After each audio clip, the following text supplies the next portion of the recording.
It's my honor today to be speaking with Claire Elsdon. Claire is the CEO and founder of Pikilily, which we're going to talk about in a few minutes. Pikilily evolved from a solo motorcycle journey that Claire did from London to Cape Town in 2012, and now she's in Tanzania doing these amazing things, and that's what we're going to be talking about today. Prior to that, she was a stockbroker for 8 years, and so I'm curious to find out about this because her life now is very different than it was not too long ago. And she also likes to say that in her spare time, she's a chutney making enthusiast and a keen baker. So it's great to speak with you, Claire. Thank you very much. And I'm really interested to hear more about Pikilily and what you're doing. Thank you very much. Okay, so tell, first of all, I'd like to know about the motorcycle trip. What prompted you to do that? And when you did that, did you expect to go back to your stockbroker life and job? Good question. I guess what prompted it was that I'd always been really fascinated in travel, and I guess one of the flip sides of being a stockbroker is that you can afford to take some amazing trips in the little spare time that you do get. So whenever I could, I would travel to Mongolia or South Africa and do some incredible off-roading.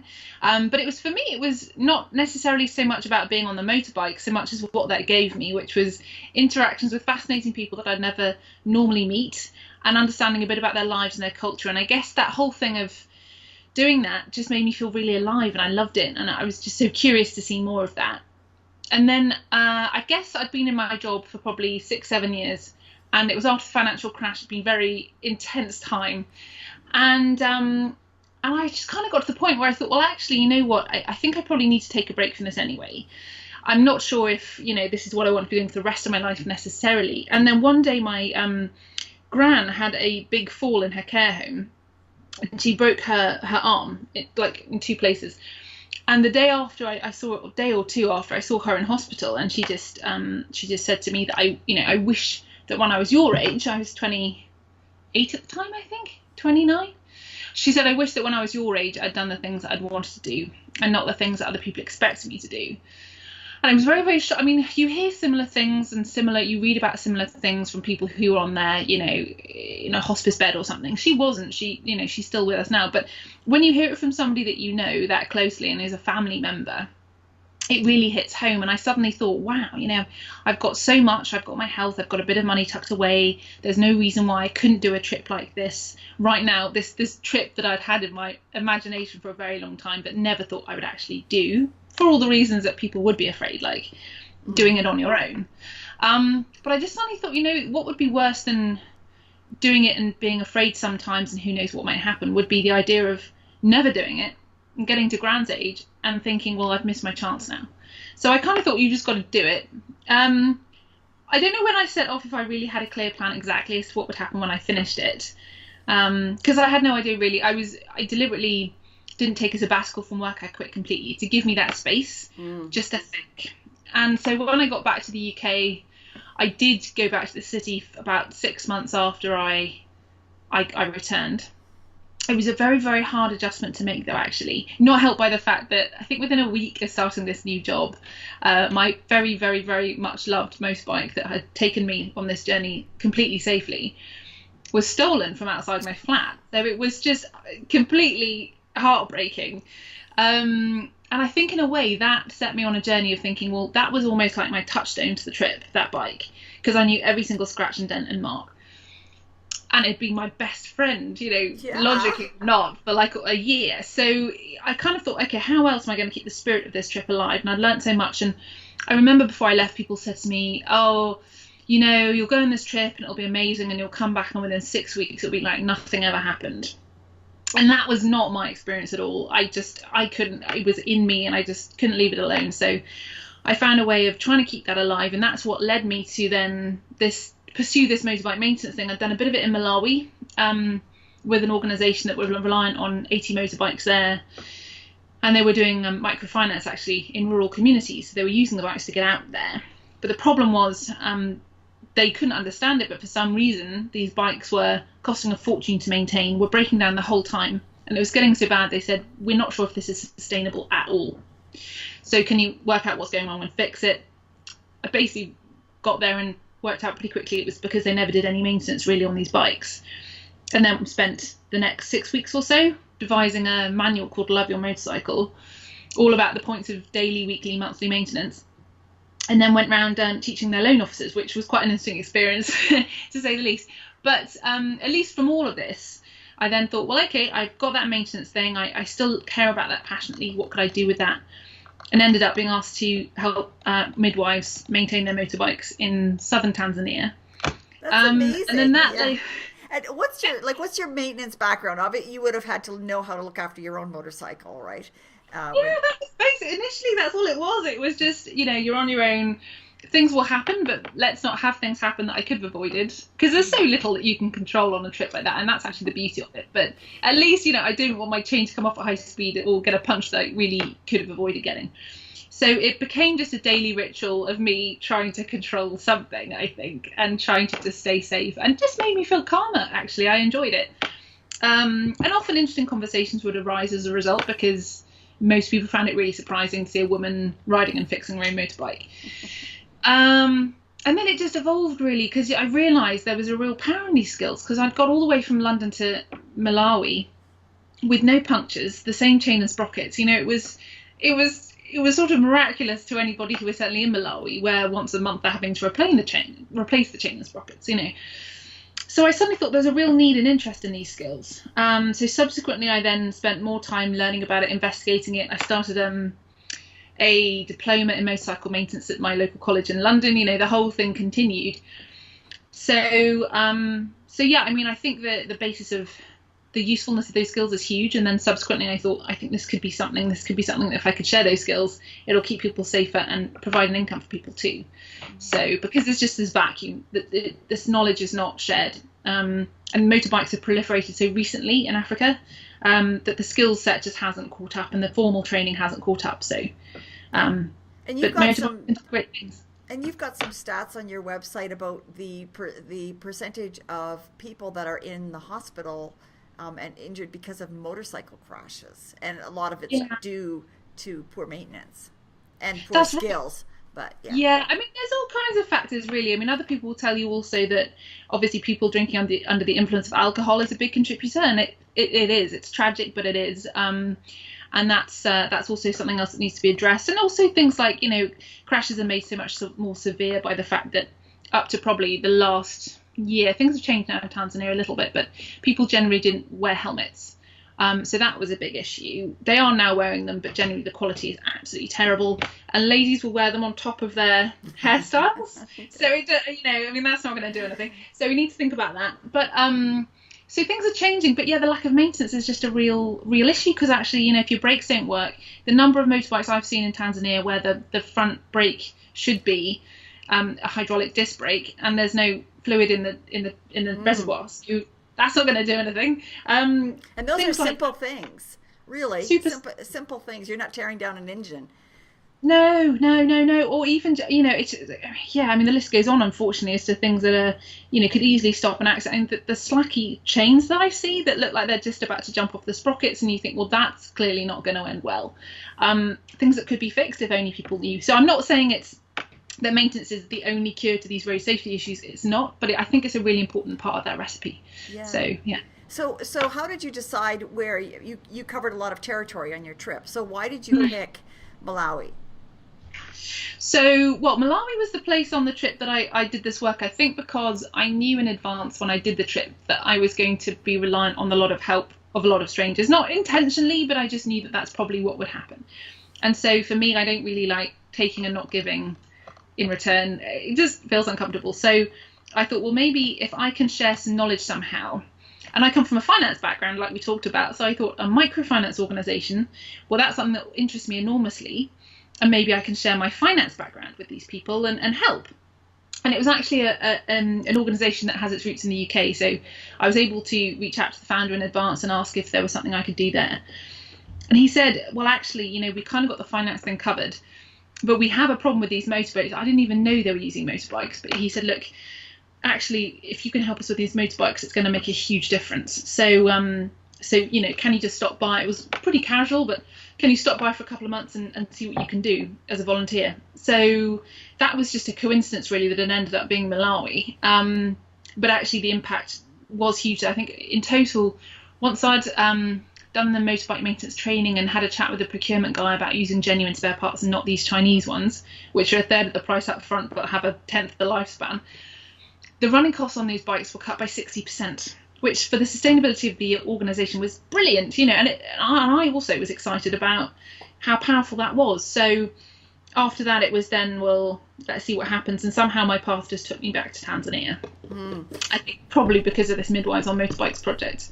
That was the first part of that, I think. How do you, when you're first starting like that, a lot of people are not going to do exactly the same thing, but you're thinking about something that you'd really like to do, and it almost seems insurmountable. And who, you know, you get that voice in your head, it's like, who am I to be doing this? Like, who do I think I am? Or how am I ever going to do this? And so how did you deal with that?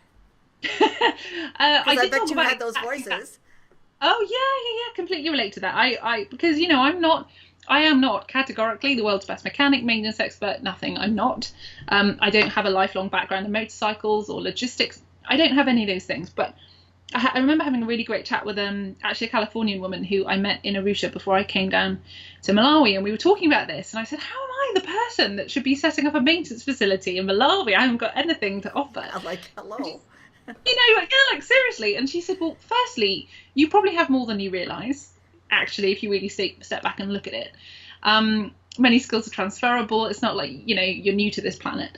But also, you don't need to know everything. You just need to be the person that cares and looks for the answer. And how true that is, because actually, as soon as I started to just put that energy out there and to work towards a solution, it's amazing what fell into place. It's amazing who stepped forward to say, hey, I could help you with X or Y or Z. Yeah, I don't think you need to know the answers. And actually, you know, even for Pikilily now, I certainly am not the person who knows all the answers. I'm just the person who cares enough to try and find them, I guess. So I have to remind myself of that, though, sometimes. I mean, let's not fool ourselves. I don't wake up every morning thinking I've got everything under control, because there's always a few things I think, well, I'm sure someone else could be doing this or that or the other better, but how brilliant to at least be able to ask for someone else for help sometimes. And generally, people are really generous and give it. So. And what you're describing, too, is that you're going really one step at a time. You're not, you know, it's a big project, and it's not, you're just, you're doing it as it comes up, although you can probably see the big picture, and it probably doesn't always go, the path doesn't always go where you expect it's going to go. No, it doesn't. No, it really doesn't. That is a fair summary. But you're right. I mean, one thing at a time, and at the moment, for example, right now, it's, you know, it'll be registering as a charity in the UK, getting grant funding for this motorcycle ambulance side, but also when I get back there, it'll be, okay, finding tools and finding apprentices. Everything needs to just go in an order. So in a way, I can only handle one or two things at a time, and that's how the project's running as well. So that's okay. And I know where we're going, so it's okay. Yeah. So talk about the Midwife project. Yeah, so this was in Songea, which is way down south. It's pretty much in Ruvuma region, which is pretty much the poorest region in Tanzania and has the worst healthcare outcomes. So at the time of doing this project, and it's still the case, I believe it's still the case, the maternal mortality rate in Tanzania is really bad. So roughly 24 women die every day in pregnancy and childbirth through preventable causes in Tanzania. So when you hear that, and I'm now at the age where, you know, my friends and some of my relatives, not yet me, but they're all having kids, and some of them have had difficult births, and you think, well, you know, of course you want those adequate medical solutions, personnel, equipment to be ready for people, and it's heartbreaking to think that they're not. But it's the simplest of reasons why those people often don't have the chance to survive, and one of those reasons would be, in the first place, they don't know that they should be even going to hospital, which was actually what our project was about down there. It's about training up midwives to be able to ride out to perform rural clinics. Something like 90% of Tanzanians inhabitants live in rural settings, so they're not around a city. They're harder to reach, but of course they need the help even more. The second reason why people tend to also have problems is physically getting from their homes to the hospital. There's no transport. And the third reason is then, well, is there enough staff and equipment in the hospital? But this project in Songea was about getting out, running clinics, those sorts of things, and also just looking out for women who maybe would have been higher risk, and trying to get this message out of maybe a week or two before you're due to give birth, just come to, there's a hostel near the hospital, come stay there, and then if you have a difficulty, you are very close to help. So I was there for about a week training up these midwives and healthcare workers in motorcycle maintenance, and just getting a lot of the initial logistics sussed out and checked and stuff. So that was amazing. But the thing was, when I was there, I noticed I hadn't been to Songea specifically on my motorbike trip, which was 3 years earlier, I think. But what I did notice was the number of motorbikes had just exploded. So everybody was riding a motorbike as a taxi, and it's only been legal in Tanzania since 2010 for people to do that. So really, it has exploded. They're cheap, they're very easily available. It's a good source of income for an otherwise unskilled young man. So it's, it's a great source of employment, but there has been no training really done in road safety or anything, or certainly not maintenance. So the guy who I was with, who was sort of chaperoning me for the week, said, yeah, it's great that all these motorbikes are around, but what you're not seeing is the crashes that are happening in the hospital. Well, and then, the patients in the hospital. And he said, look, a lot of hospitals now have their very own motorcycle crash ward because the numbers are just so high. He actually took me to see them, and it really, I don't do well with blood or gore. It was pretty awful. But, you just think, well, how shocking and how sad, because these people who are having the crashes, sadly, it's actually usually the passenger that comes off the worst, and they've got the least control over the situation. Also just passers by. But these young men are generally the most poorly educated, have the fewest other options, and they do need a bit of help to make sure the thing is safe and sustainable for themselves and for their passengers and the community. So that's when I started thinking about what I could do about it. And what kind of local support do you have? Do you have anybody down there from the UK with you, and how do you make local connections? This was challenging. So I basically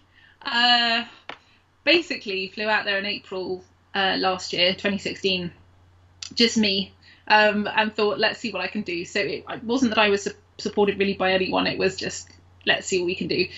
That was pretty tough because I don't speak Swahili, and I didn't at that time, and I didn't really know anybody apart from a few expats I'd had a cup of coffee with in February. So fortunately, subsequently, I met who was now the co-director and partner in Pikilily, who's a local guy, Halidi, and he's fantastic, and he's been amazing help because he runs a carpentry business. We actually share now a workshop wall, which is very convenient. But he knows a lot of people locally. He's been hiring local boys, often street boys, as apprentices for the last 10 years. So his values and his intentions are very similar to what we're trying to do anyway. And he's been fantastic at identifying the workshop, getting that renovated, navigating local systems. But it's been just also a very steep learning curve for me, trying to work out how to navigate all of those things. Mm-hmm. And we're still not there yet. I mean, it's definitely better than it has been, but there's always more, that you can do to make these things work even better. But yeah, we've come a long way, I think. And in your video diaries, you've got a section on your website with your video diaries, and I was watching some of them earlier, and you're showing the progress that you're making in developing your workshop, and you mentioned about having the carpenter next door, and Yes, it's a great help, actually. It's a great help. So what can people do to help support you? Well, there's a couple of things, actually. I mean, certainly we're currently at the moment fundraising around about £100,000, which is, I think it was $125,000 as of today's exchange rate. US dollars. To fund, US dollars, that is, US dollars, to fund the refurbishment and the running of 4 motorbike ambulances, which are currently dilapidated in our neighbouring district. And we've been approached by the district medical officer there to refurbish and run them because currently they're doing nothing. And that's a community of 700,000 people currently being served only by one traditional ambulance, which generally is out of service. So I've witnessed things there which are the consequence of that. And it's just heartbreaking, especially when these bikes just need a little bit of TLC to get them back on their feet, or wheels really, to be serving those communities. So I really am excited to start that project, but we need to raise that money to refurb them and get the infrastructure ready. That's going to take 3 months, and then to run them for 12 months. But we think that if those 4 bikes just do 2 call outs a day for a year, that will save, well, they'll certainly be able to rescue nearly 3,000 people. Wow. And the impact on the community is going to be much, much bigger than that. Yeah. So I really want to get on with it, but we need to raise the funds to do that. So if people feel, actually, you know what, that's fantastic, I'd like to donate, or I've got a fundraising idea, thank you. We have a crowdfunding page available at the moment, and there's a link on the website. You can click through straight onto that. Okay. Or if you have a fundraising idea, maybe you'd like to start a crowdfunding initiative or something like that, then please just contact me. The contact details are on the website, and I would be thrilled to hear from these people. Or if people feel like, actually, also I would like to become a Pikilily ambassador, which means that they would like to start a fundraising idea in their neighbourhood or in their workplace or school or whatever it is, we can send you a load of supportive like leaflets and pamphlets and stuff, and you can be part of the community, so to share those ideas with other ambassadors around the world, just to spread the word, and to help with fundraising, whatever you feel that you can offer.